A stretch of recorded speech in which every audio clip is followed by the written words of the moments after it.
Laba diena tau, laba diena tavo tėvui, laba diena tavo mamai, laba diena tavo sesiai, tavo broliui, o tau Jobanas kelių valytojų, tikrai ne laba diena. Tu kelius vapšė matei?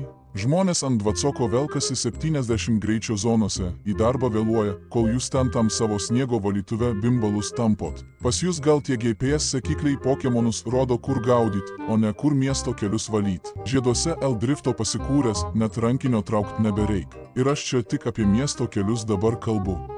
Gauname daug nusiskundimų apie kelininkus ir jų atliekamą kelių valymo darbą. Mums kelininkams darbas labai paprastas. Jeigu laukia pliusas, reiškia kelių valyti nebereikia. Po dienos ar dviejų sniegas pats ištirps, o mums algelė į sąskaitą įkrys.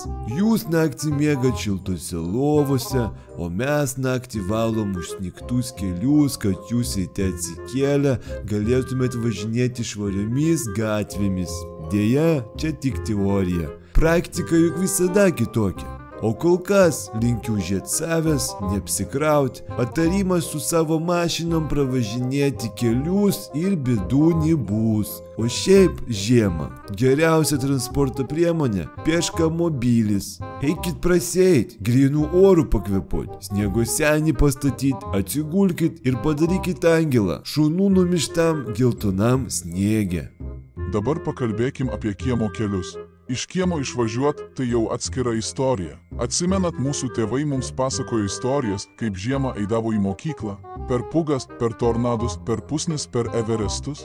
Tai čia panašiai kiekvieną rytą su mašina. Jeigu neužstringi bandydamas išvažiuoti iš kiemo, reiškia eini pirkti teleloto bilietą, nes galimai tai tavo laiminga diena. Už ką mes, pahalčikai, mokam mokesčius? Kur tas herojus žvyro bei druskų barstytojas, kai jo reikia labiausiai? Nei žvyro, nei druskų, nei alaus. Todėl sakau jums, iki malonaus. Nebūk lochjibanas, pasirūpink kalėdiniam dovanom iš anksto. Šok į Enebą ir užpirk draugeliams žaidimų bei dovanų kortelių. Nuorodas rasi aprašyme.